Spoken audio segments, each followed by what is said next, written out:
योगी और मोदी को केवल पाकिस्तान और मुसलमान दिखाई देता है।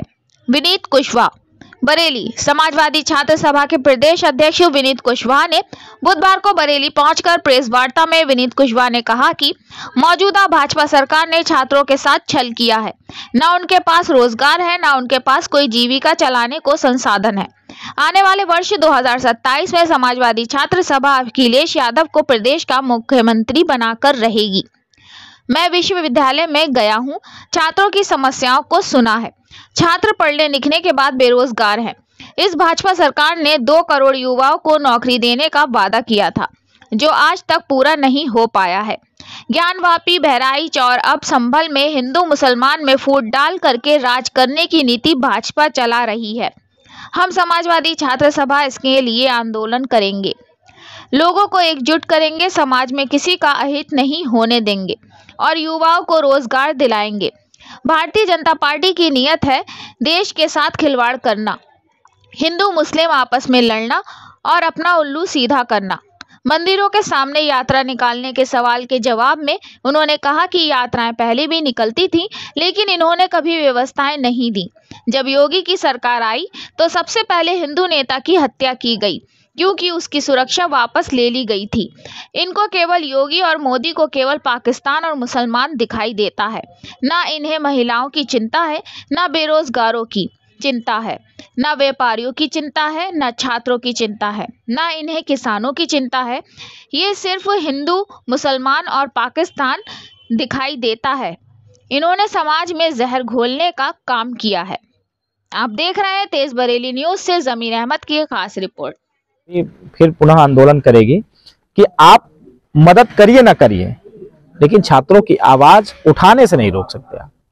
तो आज हम संगठन के विस्तारीकरण पे बात हुई, आज हमारा कैसे ग्राउंड लेवल पर समाजवादी छात्र सभा के पदाधिकारी बन जाएंगे, इस पर हमने चर्चा की। और जो मुझे देखने को मिला कि संगठन बरेली जनपद का बहुत मजबूत है और कार्य भी कर रहा है और आगे भी कार्य करने का काम करेगा। मिशन 2027 को लेकर समाजवादी छात्र सभा की क्या भूमिका रहनी है और किस दिशा में काम करना है? देखिए, समाजवादी छात्र सभा की भूमिका सबसे महत्वपूर्ण है, क्योंकि जो सबसे महत्वपूर्ण मुद्दा है वो है छात्र और नौजवान।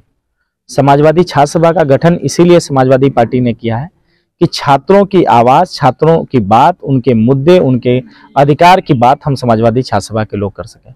और लगातार हम विश्वविद्यालय, महाविद्यालय और अन्य जगहों पर कर रहे हैं छात्रों की बात।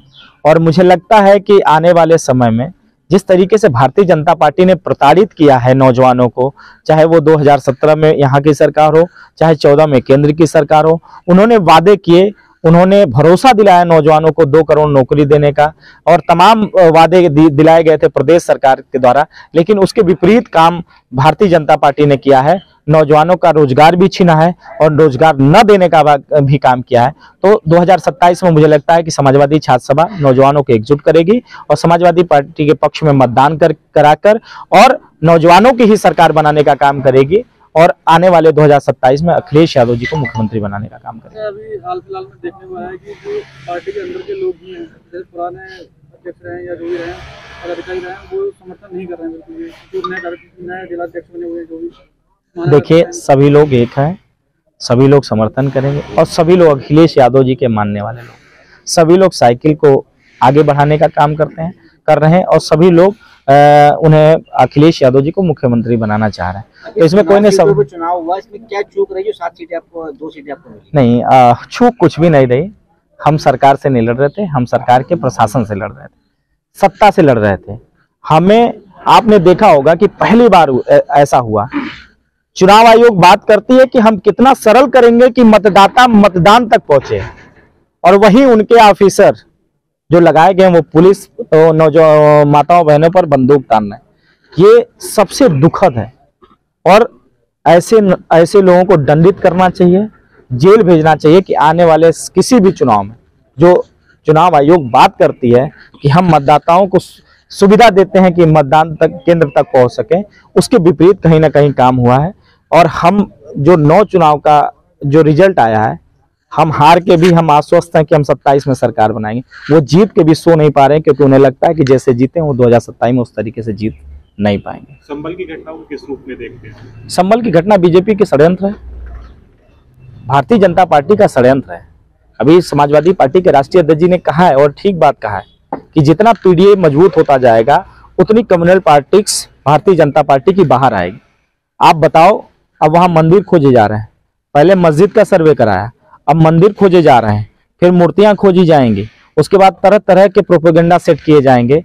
आप बताओ कि जो वो घर बंद था जिसमें मंदिर था, किसी भी, मैं कहता हूं कि पूरे देश में कहीं भी अगर हिंदू परिवार का घर बंद होगा तो उसे खोला जाएगा तो एक मंदिर जरूर निकलेगा, कुछ ना कुछ होगा, कोई ना कोई मूर्ति होगी। जो पहले आकृति की बनाई जाती थी मूर्तियां, वही मूर्तियां मिलेंगी। उसको पहले ये जानने की जरूरत है कि आखिर क्या कारण है कि ये घर बंद था, उसे भी खोजना चाहिए। हिंसा तो आप करा चुके, नौजवानों की हत्या तो आप भारतीय जनता पार्टी के लोगों ने करा चुके। अब वो कम्युनल पॉलिटिक्स किस तरीके से हिंदू मुसलमान हो सके, पूरा देश अगर इससे अभी उभरा है। अयोध्या जैसी आप देखें कि हम लोगों ने बहुत सालों तक नौजवान उसकी आग में जलता रहा है, कई लोगों ने शहादत दी है, कई चीजें हुई, वो मुद्दा खत्म हुआ तो अब ज्ञान व्यापी से लेकर बहराइच से लेकर और संभल तक शुरू किया जा रहा है। इसमें सारे लोगों का भविष्य अंधकार में है। ये भारत धर्मनिरपेक्ष देश है, सभी धर्मों को मानने वाला है, सभी धर्मों का सम्मान करने वाला है, लेकिन भारतीय जनता पार्टी जानती है कि अब उसके पास दूसरा कोई ऑप्शन नहीं है कि वो सत्ता बचा सके, इसलिए कम्युनल पॉलिटिक्स की तरफ उस तरीके की माहौल क्रिएट करना चाह रही है। संभल में अभी 100 घरों में बिजली चोरी की प्रति बताया जा रहा है। अब बिजली चोरी, अब अगर इस तरीके से देखा जाए तो अगर सरकारी आवास को अगर आप चेक कर लें तो पूरे मंत्री बिजली चोर आ जाएंगे, क्योंकि आप देख लीजिए अभी वहाँ के बिजली बिल कितने कितने बाकी हैं सरकारी। धार्मिक स्थलों पर करोड़ों रुपए का जुर्माना लगाया गया है संभल के अंदर, इसके पीछे क्या राजनीति है या कोई वहाँ के मौजूदा अफसर है? समझा नहीं, क्या फिर से? धार्मिक स्थल जो है वहाँ पर मस्जिद हो या जिनके मकान, मदरसे, 3 करोड़ रुपए का जुर्माना लगाया गया है। और इसके पीछे कौन वो अफसर हैं जो क्या पर्दे के पीछे से पूरी राजनीति कर रहे हैं या फिर कोई और है? नहीं, ये तो बिल्कुल, इसे तो मैं कहता हूं कि इस प्रदेश के मुख्यमंत्री जिम्मेदार है, दूसरा कोई जिम्मेदार नहीं हो सकता। क्योंकि प्रदेश के मुख्यमंत्री की अगर मंशा नहीं होती, आप सोचो सदन में खड़े होकर आप बात कर रहे हो कि हिंदू के साथ अत्याचार होगा तो मारे जाएंगे, काटे जाएंगे, कोई नहीं। आज के पहले बहुत ऐसे हुआ है इस देश के अंदर, सद्भाव के साथ यहाँ लोग रहे हैं, चाहे हिंदू हो, मुसलमान हो, सिख हो, ईसाई हो, पूरे सद्भाव के साथ रहे हैं। जब हम किसी में आग फैलाते हैं तो कहीं ना कहीं वो चिंगारी बनकर आगे पीछे लगने का काम करती। तो उत्तर प्रदेश के मुख्यमंत्री की सदन में इस तरीके की भाषा है कि मंदिर के साथ, मस्जिद के साथ। आप बहराइच की घटना आपको याद होगी कि बहराइच की घटना की शुरुआत कहां से हुई थी? ना वो युवक चढ़ता, ना तो कोई विवाद होता, आराम से वहां निकल जाता। लेकिन भारतीय जनता पार्टी चाहती है कि वो किसी तरीके से इस दंगे की आग में उत्तर प्रदेश को झोंके, जिससे उन्हें पुनः सत्ता प्राप्ति हो सके। लेकिन अब पीडीए के लोग, पिछड़ा दलित अल्पसंख्यक समाज के लोग और सारे वर्ग के लोग अब ये जान गए हैं कि भारतीय जनता पार्टी के एजेंडे में धार्मिक मुद्दे के अलावा कोई और उनके पास एजेंडा नहीं है। खाली यात्रा नहीं निकलने देते हैं। आज तक सब कुछ हुआ।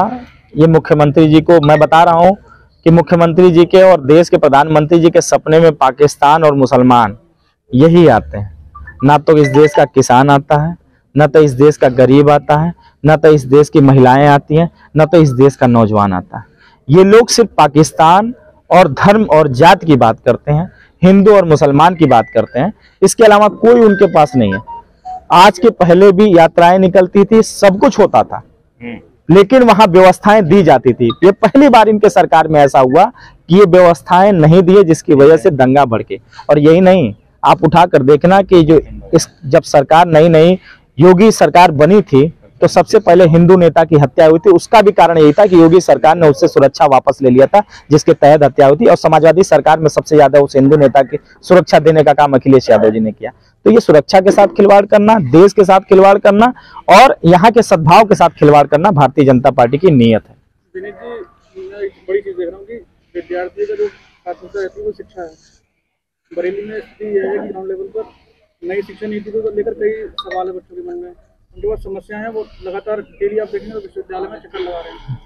उनके पास कोई ऐसा छात्र नहीं था, शायद ये सत्ता का दबाव है क्या, जो भी अंदर की खाने चीजें हैं बातें सामने निकल के नहीं आ पा रही हैं, उनके साथ में नहीं हुई। देखिए ऐसा है क्योंकि मैं डेली देखता हूँ, मैं एजुकेशन देखिए, जब से भारतीय जनता पार्टी की सरकार बनी है, वो जिस नीति को बनाती है उसके बारे में उसको खुद नहीं पता है। एक बार आप प्रधान में अगर आपके जो चैनल के लोग हैं, अगर वो पूछ सकें कि आपने जीएसटी क्यों लागू किया था और क्या क्या है उसमें, आज तक जीएसटी किसी को पता ही नहीं चला।